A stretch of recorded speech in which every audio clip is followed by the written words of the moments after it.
En tant que médecin, il y a peu de choses qui me traumatisent comme le cancer du sein. C'est le cancer le plus fréquent chez la femme, il touche une femme sur 9. Dans votre entourage, vous connaissez tous au moins une femme atteinte de cancer du sein. Mais est-ce que cette femme était âgée?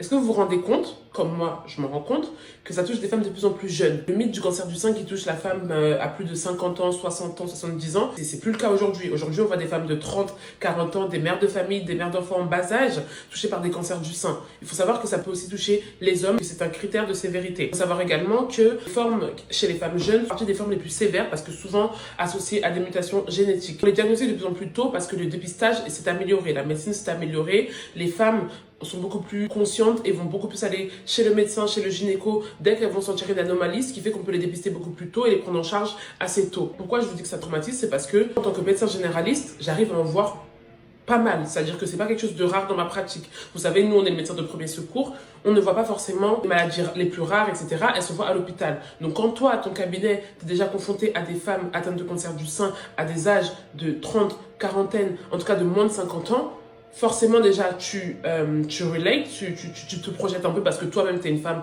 qui atteint bientôt la trentaine, parce que toi-même tu es une mère d'enfants et tu les vois qui sont dans la même situation que toi et qui sont diminués à cause de ce genre de maladie. Donc c'est pour ça que je vous dis que ça me traumatise. Les messages que je vais vous faire comprendre, quels sont les facteurs de risque déjà de développer un cancer du sein? Les facteurs environnementaux et hormonaux, tout ce qui va être perturbateur endocrinien, qu'on retrouve dans les cosmétiques, qu'on retrouve dans l'alimentation, qu'on retrouve un rôle dans les cancers du sein car souvent les cancers du sein sont hormonodépendants. L'alcool, c'est un facteur de risque de cancer du sein qui est connu. Le fait d'avoir la puberté trop précoce ou une ménopause trop tardive ou le fait de faire une grossesse plus tard. Pourquoi ces trois choses constituent des facteurs de risque? Parce que ça entraîne une exposition plus longue aux œstrogènes. L'alimentation ultra transformée, ça j'en ai déjà parlé, le tabac et malheureusement la génétique. Avoir de multiples antécédents dans la famille au premier degré de cancer du sein constitue un facteur de risque pour vous. À partir de 2-3 personnes dans la même lignée familiale, vous devez vous faire dépister un peu plus que la population générale. Comment se fait le dépistage? À partir de 50 ans, on va vous envoyer des courriers à la maison pour faire des mammographies tous les 2 ans.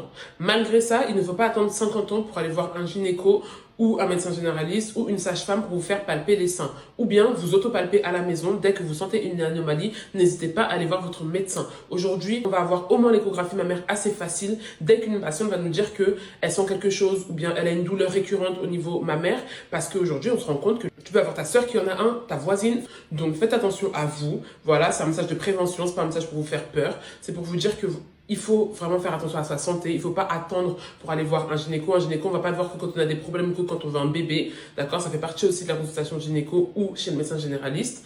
Et n'hésitez pas à vous autopalper.